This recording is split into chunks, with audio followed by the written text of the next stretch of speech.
Salutame e buongiorno picciotte. Visto che io tanti che tempo vai a contare un sonno che mi fece, un sacco seguente vado sonnato poro. Stanotte mi va sonno che era pilota dell'aereo. Che manca la macchina da portare. Era pilota dell'aereo, di sonno parano reale. Insomma, tutto intellecchiato e tutto con difesa. E cammino del corridoio. Sia a destra che a sinistra, tutti gente su e mi battono la mano. Minchia di qualche siamo qua, o teatro di Mike Buongiorno. Insomma, me ne vai dritto e trovo tutta la cabina dell'aereo. Ma la cabina dell'aereo mi ritrovo un sterzo e tutto il quadro come da una panta. Ma insomma, però io era dell'aereo. Ora della favola, chissà, c'ha giù la macchina, brum brum brum brum brum, mica metto a marcia perché era capo aereo, ma le marce mi corrispondevano come che dalla panta lo sonno.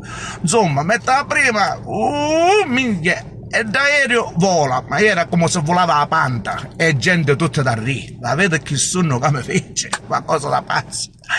Ma insomma, veniva tutta la gente tutta contenta mentre chiacchieravamo che eravamo cavote e che tutti mi battevano la mano.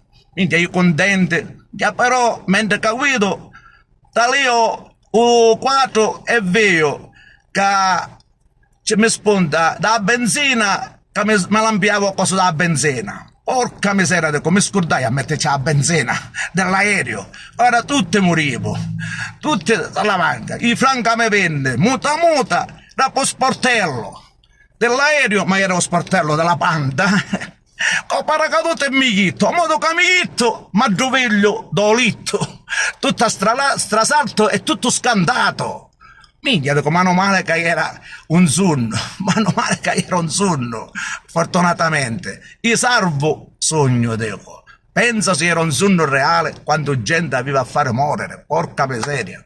Perché io non so se mi salvava quando mi chittavo, univa a cade, e di gente poverina che mi battevano la mano.